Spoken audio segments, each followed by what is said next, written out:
All right, starting our last set of questions here, we're going to go from question 71 right to the end.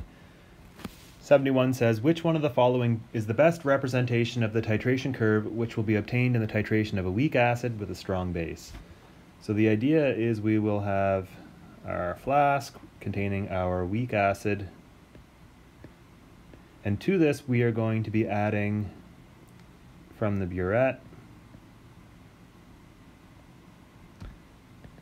NaOH, strong base. So in this flask, this is the pH that we're monitoring. Initially, all we have in there is a weak acid, which means our pH at the beginning is going to be less than 7. So right away, we can look at these plots and rule out anything that starts above 7.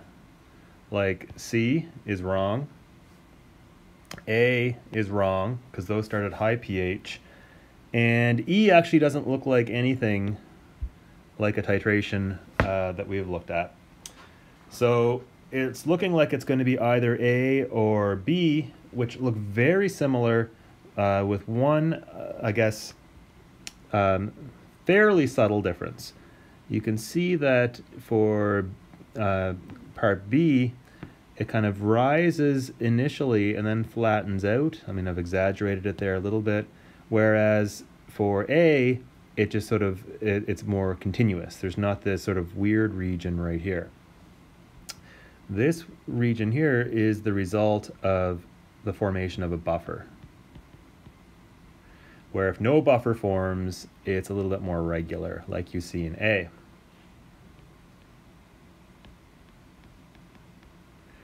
So this is likely a strong acid, strong base titration, where B is probably a weak acid, weak base titration,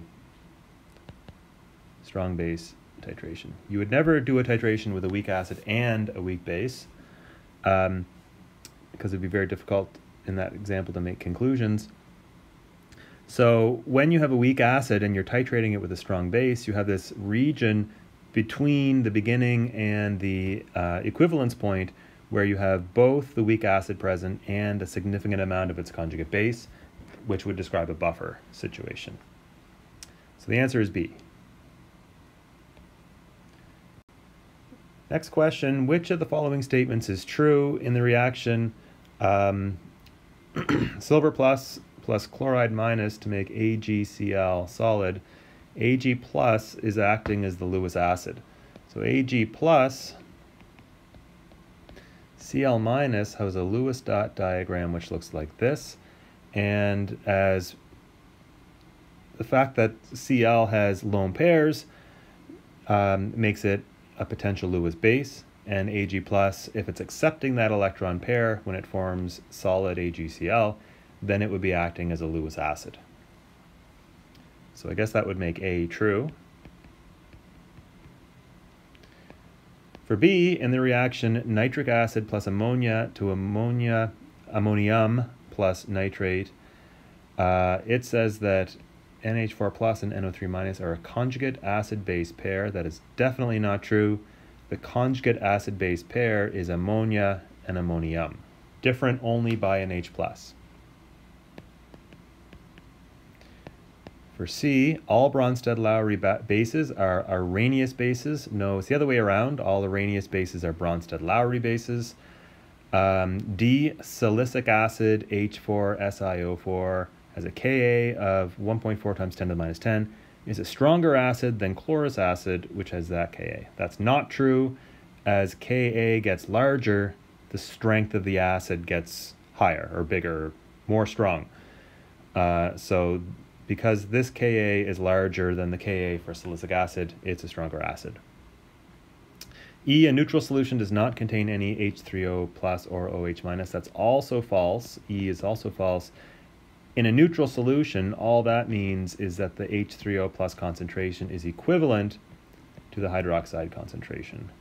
So at 25 degrees Celsius, a pH 7 means that you have 10 to the minus 7 molar H3O plus and OH minus. So it does contain always some. 73 says a 25 ml sample of 0.1 molar ethylamine is titrated with 0.15 molar HCl. What's the pH of the solution after 9 mils of acid has been added to the amine? So what we're doing here is we have our base, which we're going to use a generic B to represent our ethylamine. And we're doing a titration where we are adding to it HCl. First step, whenever you do a titration like this, and you're adding a strong acid or base to something that's weak, is we have to do our neutralization first. We have a strong acid reacting, so that means it's going to go to completion, and that's going to make BH plus and Cl minus.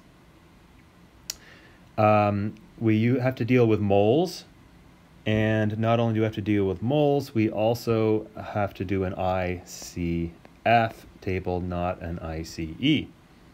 So our moles then of our base is equal to our concentration times volume,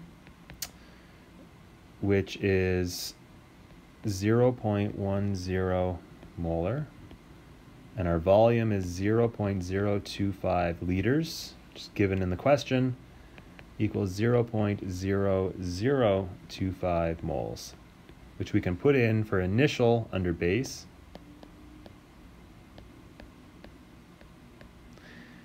How much acid do we add? Well, our moles of HCl is concentration times volume. Our concentration of the HCl is 0.15 molar. And we've added 9 milliliters, 0.009 liters. And that value is 0.00135 moles. You can put that in our table as well, 0.00135 mole. And initially we have 0 of that and 0 of that. This is going to react to completion until you run out of limiting reagent. The limiting in this example is HCl. Minus 0.00135 moles. And on the right, it'll be plus 0.00135 moles. I'm not going to put anything for Cl because it will not impact the pH because it's the conjugate base of a strong acid. Final, you have 0. This goes down to 0.00115 moles. 0.00135 moles over here. So what we're left with is a situation where we have a significant amount of our base left over and an approximately equal, but not exactly equal, amount of the conjugate acid produced.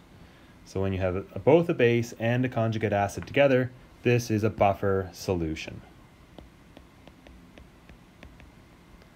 So we use the Henderson Hasselbach if we want to know the pH. For the pH, we're going to use the form of the equation that looks like this. pKa plus log moles of base over moles of acid, just because we conveniently have moles of base and acid at this point. For pKa, though, we need our Ka, and we're not given Ka, we're given Kb. So our Ka is Kw over Kb, 10 to the minus 14 over 6.5 times 10 to the minus 4, which is 1.54 times 10 to the minus 11.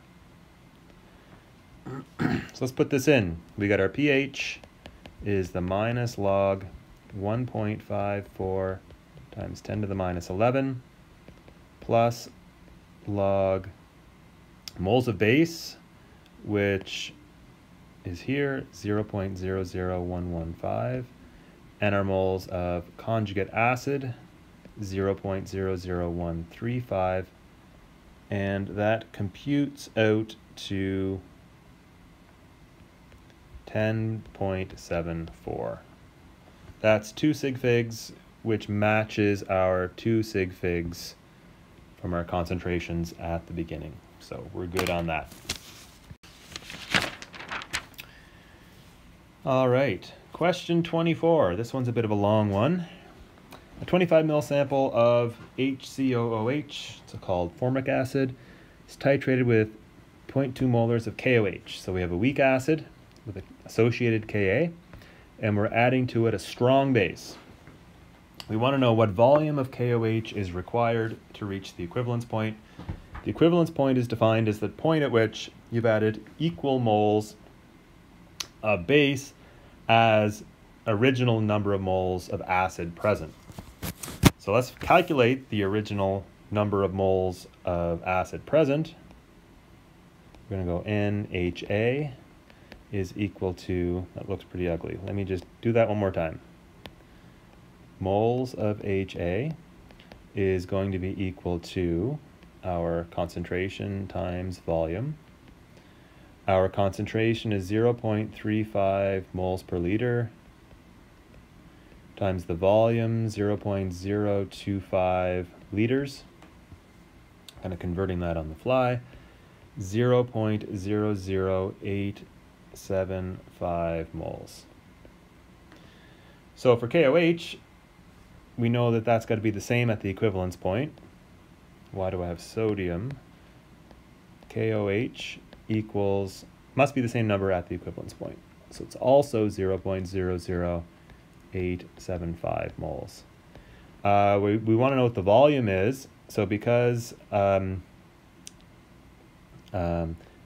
equals concentration times volume, we can rearrange that to volume of KOH equals the moles of KOH over the concentration, which is 0.00875 moles divided by the concentration given in the question, which is 0.20 molar, and that gives 0.04375 liters, which is 43.75 mils. Now, we probably only know that to 2 sig figs, so the real number there is probably 44 mils, the correct number of sig figs. Part B, what is the pH of this solution at the equivalence point? So for part B, whenever you are trying to get pH, the first thing we need to do is do the neutralization reaction. That's going to look like this. We have HA reacting with our KOH that we're adding. We have something strong on the left, KOH, so we use an arrow, not an equilibrium.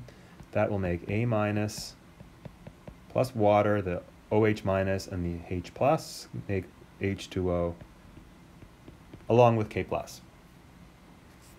We put in our original number of moles of each, so this is going to be an ICF. We've calculated the original amounts in part A, so that's 0.00875 moles. Same for KOH, 0.00875 moles. 0, don't care, because they don't affect the pH. This is going to react completely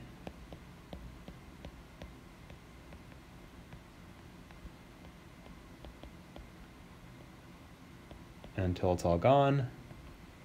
And A minus will be plus 0.00875 moles. So final 0, big 0 here, 0.00875 moles. And when this is all done, after the initial neutralization reaction is complete, we have a spectator ion, a little bit of more water, and we're left with A minus. So A minus is a weak base because it's the conjugate base of a weak acid. Therefore, it's going to react with the water to make a bit of hydroxide and cause the pH to go up higher than 7. So that reaction we would describe using an ICE table, an ICE table. But before we can do that, we need to get our A minus in units of molarity, because ICE tables always use molarity, not moles. So our concentration then of A minus is going to be equal to our number of moles over our volume total.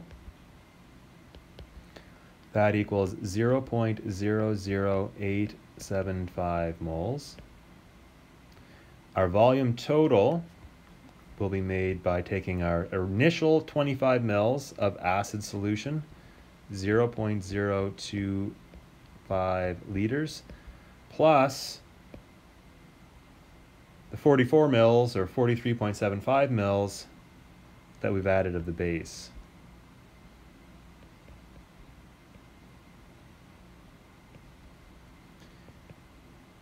Calculating that out, we get 0.127 molar. So now we do a weak base problem using A- with an initial concentration of 0.127 molar, and we're going to use our Kb, which we need to calculate from the Ka provided in the answer for the conjugate acid. Kw over Ka equals 10 to the minus 14 over 1.77 times 10 to the minus 4. And that equals 5.65 times 10 to the minus 11. So we got to remember this number because we will need it at the end of our ICE table. All right, so we have our base, A-, which is HCOO-. It will react with water. Both things are weak, so this is equilibrium to make HA and OH-. Initially, we have 0.127 molar. We never care about water. That is 0 and 0. Change is minus x plus x plus x. At equilibrium, 0.127 minus x, x, and x. So our Kb for A- is equal to x squared over 0.127 minus x. If possible, like always, we would like to get rid of that minus x. So we take the number we're subtracting it from, which is 0.127, divided by the Kb value, which is 5.65 times 10 to the minus 11. And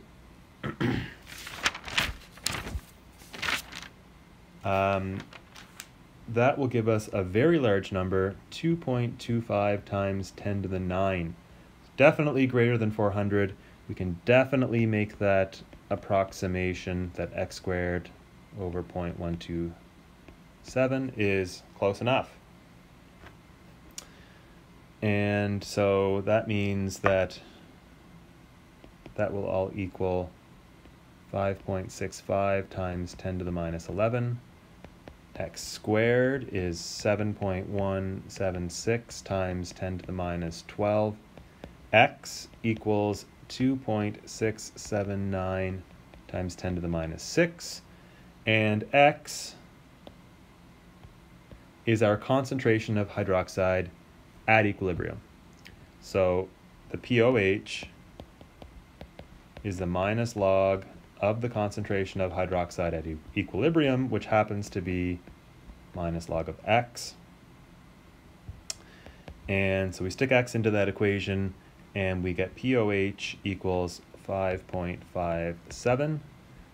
Our pH is 14.00 minus 5.57 equals 8.43.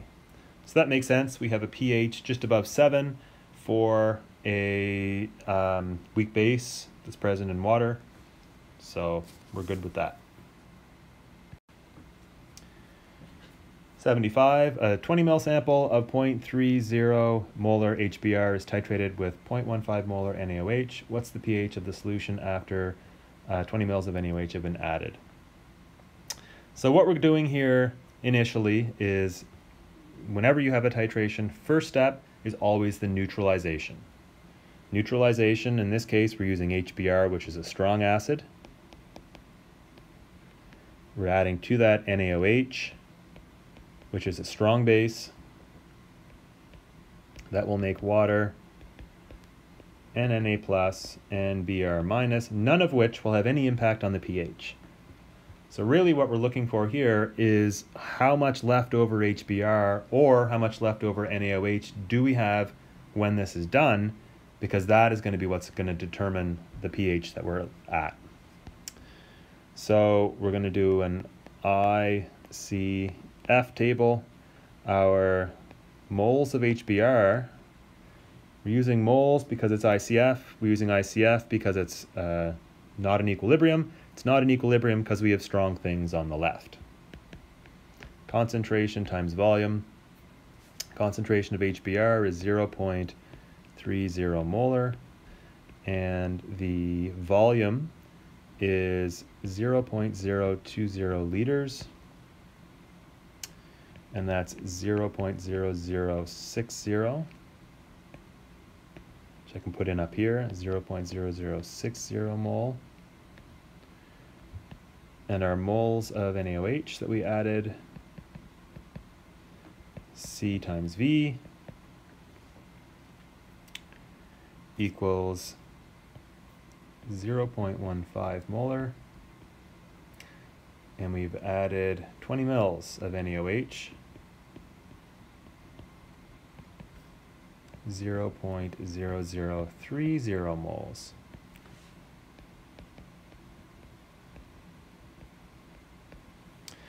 So the limiting factor here is sodium hydroxide. That's going to be our limiting reagent. It's going to react completely until that is gone. So all of it will disappear. And it'll take an equivalent amount of HBr with it to produce a bunch of stuff on the right that won't affect the pH. We're left with 0.0030 mole of HBr and 0 NaOH. So this leftover bit of HBr is what's going to be creating or dictating the pH of our solution at the end. So what we need to do for the HBr is figure out what our final concentration of HBr is. So our concentration is obtained by taking the number of moles, which we know, divided by the volume at the end. So the volume total at the end is the initial 0.20 liters plus the 20 mils that we added, which is 0.040 liters at the end.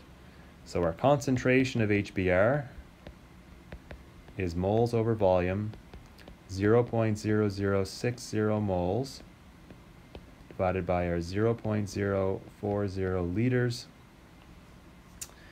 and that is equal, why did I have a 6 there? That should not be a 6, should it? I think we decided it was 0.030 moles.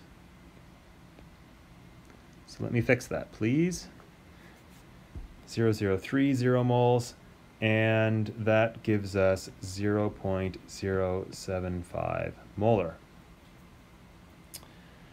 All right, we can get the pH now just by taking the negative log of that number, because this will 100% dissociate to make H3O+. So pH equals minus log 0.075 is 1.12.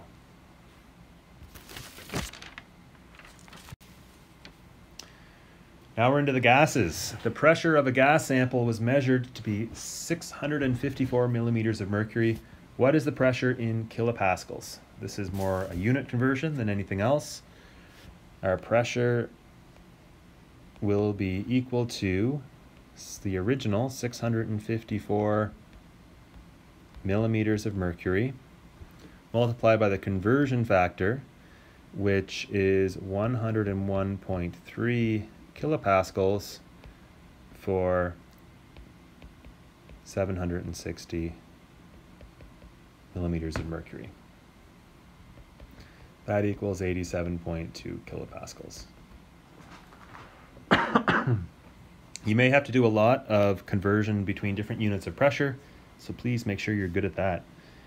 This one says, a small bubble rises from the bottom of a lake where the temperature and pressure are 4 degrees Celsius and 3 atmospheres, to the water surface where the temperature is 25 degrees Celsius and the pressure is 0.95 atmospheres. Calculate the final volume of the bubble if its initial volume was 2.1 mils. So we're going to use this equation, P1 V1 over N1 T1 equals P2 V2 over N2 T2. This expression, P1 V1 over N1 T1 equals R, and P2 V2 over N2 T2 also equals R, which is why we can make these two things equivalent. We're going to go ahead here and assume that this bubble, as it rises to the top, doesn't lose any molecules or atoms, that what's in there to begin with is what's there at the end. So we can assume that N1 equals N2, and then scrub that out of the equation. So we get P1 V1 over T1 equals P2 V2 over T2. Okay, so let's deal with the temperatures first. The original temperature at the bottom, we'll call T1, equals 4 degrees Celsius, which we would love to convert to Kelvin first chance we get. So we're going to add to that 273.2 equals 277.2 K. Our T2, the top, it was 25 degrees Celsius plus 273.2 will give you 298.2 Kelvin. I'm carrying one extra sig fig here because our original temperatures only they don't have any places after the decimal, and we're keeping one. The pressure initially at the bottom of the lake is 3.0 atmospheres, and at the top the pressure P2 is 0.95 atmospheres. What's the final volume, V2, if the initial volume 2.1 milliliters? Okay, so we're going to rearrange this equation that we have right here to express it in terms of V2, which is our only unknown. So V2 is going to be equal to P1 V1 over T1 times T2 divided by P2. That will be equal to, our P1 is 3.0 atmospheres, our V1 is 2.1 milliliters, our T2, 298.2 Kelvin, divided by T1, which is 277.2 Kelvin, P2, which is 0.95 atmospheres. And if you take a peek at our units we have here, our atmospheres and atmospheres will cancel, our K and our K will cancel, and we should end up in units of milliliters. Punch the numbers in, you get 7.13 mils, which I guess to the correct number of sig figs should only be 7.1 mils.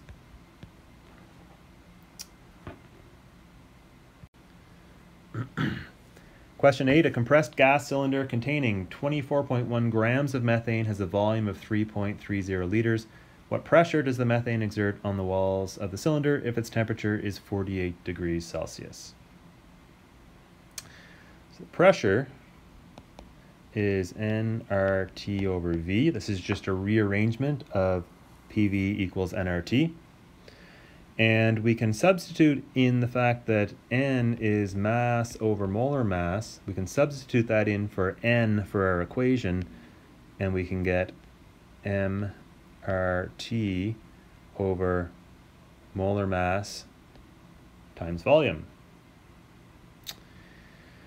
All right, do we have everything we need here? Well, we have our mass, which is M.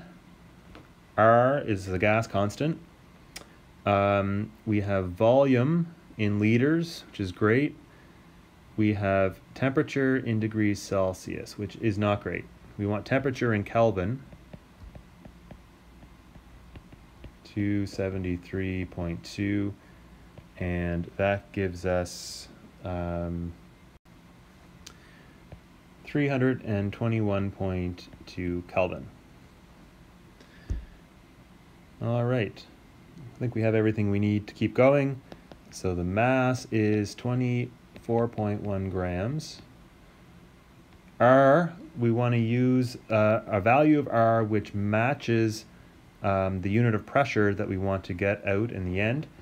And so the one I'm going to use is in terms of atmospheres, which is 0.08206 liters atmospheres per mole K. Technically, this question doesn't ask what unit to put pressure in. It just says what is the pressure. But I'm going to give it to you in atmospheres. 321.2 Kelvin divided by the molar mass of methane of CH4, which is 16.04 grams per mole. And the volume is 3.30 liters. If we look for units to cancel, we can cancel grams and grams. We have liters and liters, mole per mole, and K and K. So our final answer should be in units of atmospheres. And this is 12.0 atmospheres. Question 79 says, which of the following statements is true? Boyle's law states that the volume of a fixed amount of gas maintained at constant pressure is directly proportional to the absolute temperature of the gas. No, that is Charles. Don't give Boyle credit for that one. The van der Waals equation accounts for intermolecular attractions between gas molecules and the finite volume of gas molecules. That is true.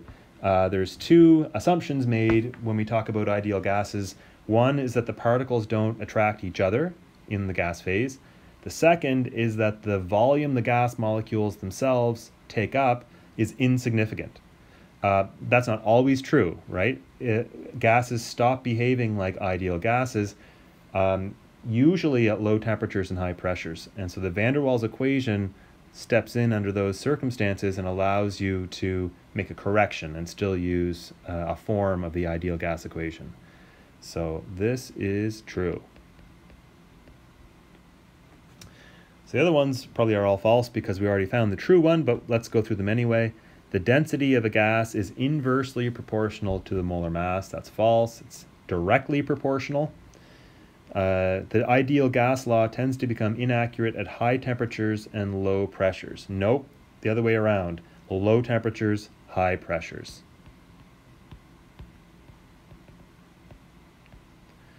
That's when the van der Waals equation should step in. Last, absolute zero is defined as negative 273.15 K. No, absolute zero is 0 Kelvin or minus 273.15 degrees C, not K. Question 80, a gas mixture contains carbon monoxide, CO, argon, and hydrogen. What's the total pressure of the mixture if the mole fraction of hydrogen is 0.350 and the pressure of hydrogen is 0.480 bars? Well, we can say that the pressure of hydrogen, the partial pressure of hydrogen, is going to be equal to the total pressure inside the container multiplied by the mole fraction of hydrogen. So this tells us the partial pressure of hydrogen, and it gives us the mole fraction. So, and it wants total pressure. So this isn't too bad. Total pressure is the pressure of hydrogen divided by X hydrogen, 0.480 bar divided by 0.350. Mole fraction is no units. It's a dimensionless measure. 1.37 bar.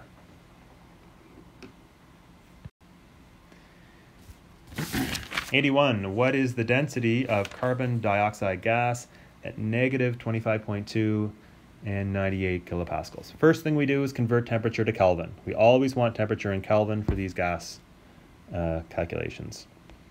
So that will be equal to 273.15 minus 25.2 degrees.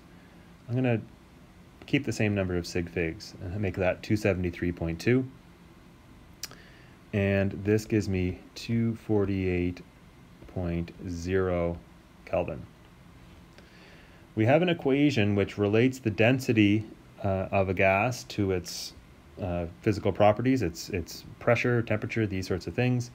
And the equation looks like this, where density is the molar mass of the substance times pressure over R times T.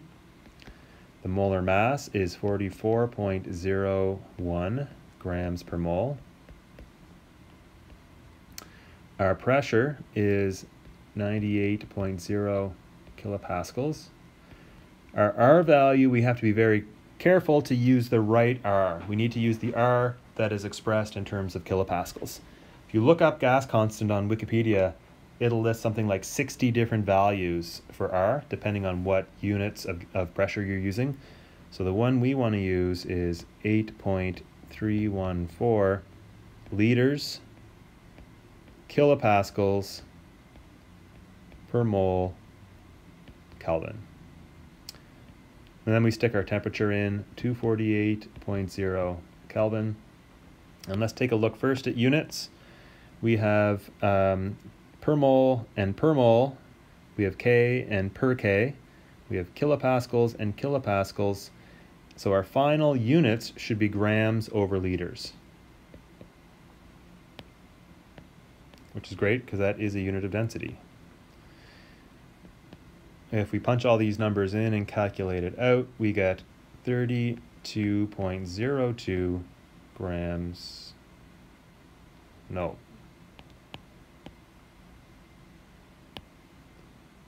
We get 2.09. That looks better. Grams per liter. I was reading ahead. So that is our answer for that question. 3 sig figs matches what we would like to see. 82. Dr. I am a bright guy adds 0.1727 grams of an unknown gas to a 125 ml flask.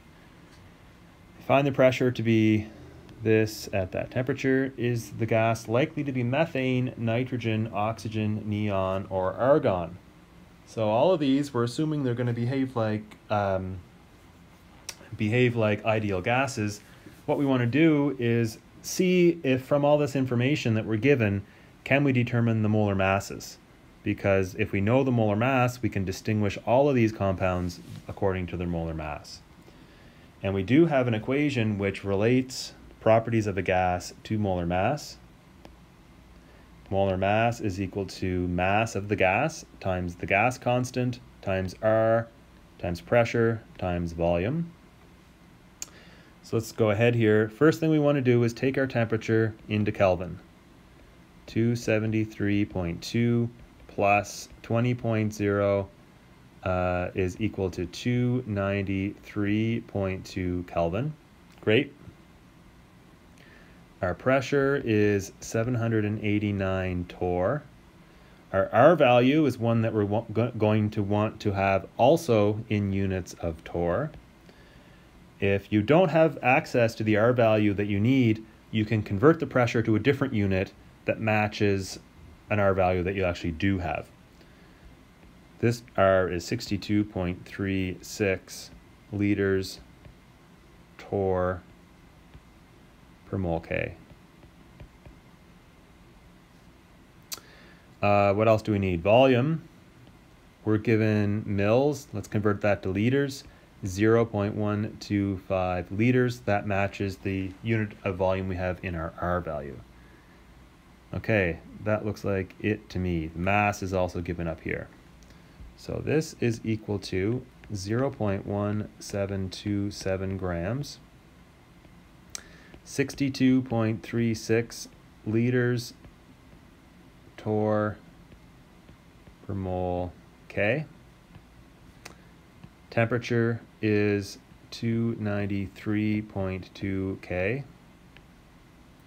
divided by 789 torr, 0.125 liters. And let's cancel some stuff here. We've got K times per K.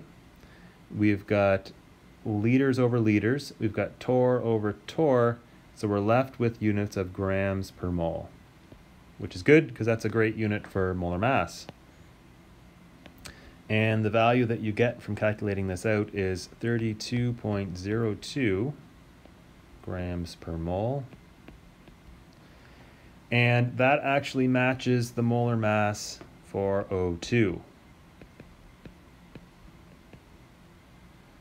It's actually not quite that. Oxygen is like 31.999 or something like that, but it's very, very close. Methane will have a molar mass somewhere around 16. Nitrogen will have a value somewhere around 28. And neon and argon, they're not correct either. 83 says methane reacts with steam to give synthesis gas, or syngas it's also called, a mixture of carbon monoxide and hydrogen, which is used as a starting material for the synthesis of a number of organic and inorganic compounds, including ammonia, which is used for fertilizer. It gives us an unbalanced equation, and it says what mass of hydrogen is formed if 275 liters of methane at STP is converted to syngas.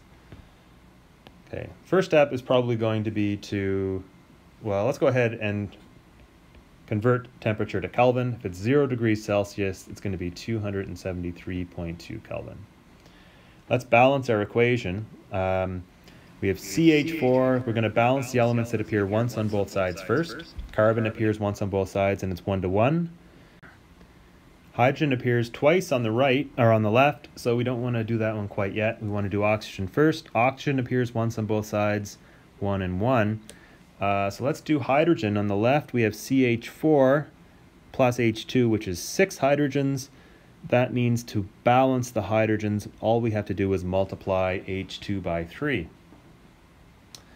It's asking what mass of hydrogen is formed if 275 liters of methane at standard temperature and pressure is converted to synthesis gas.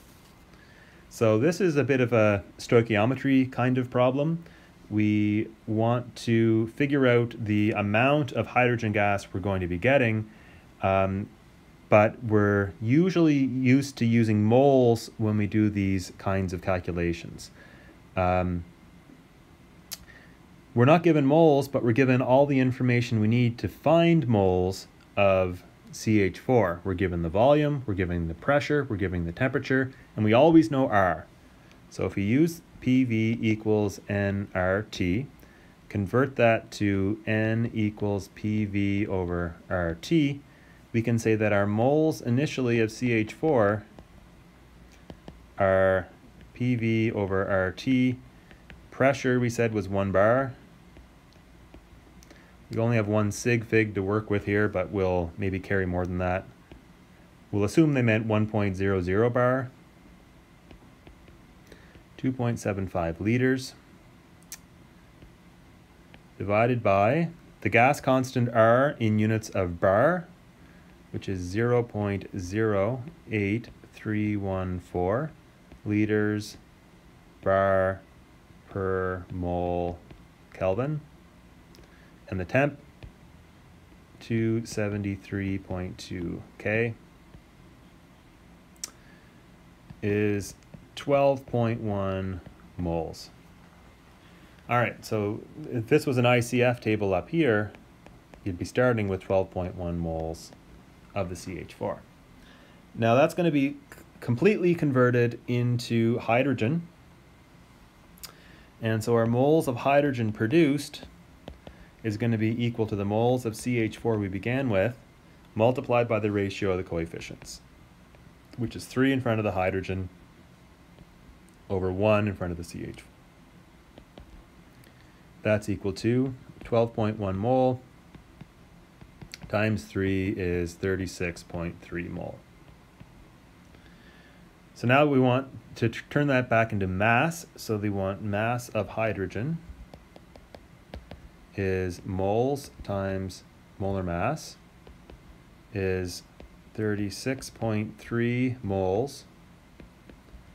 Mass of H2 is 2.016 grams per mole.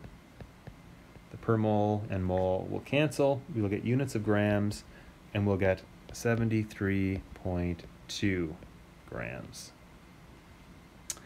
And that's it.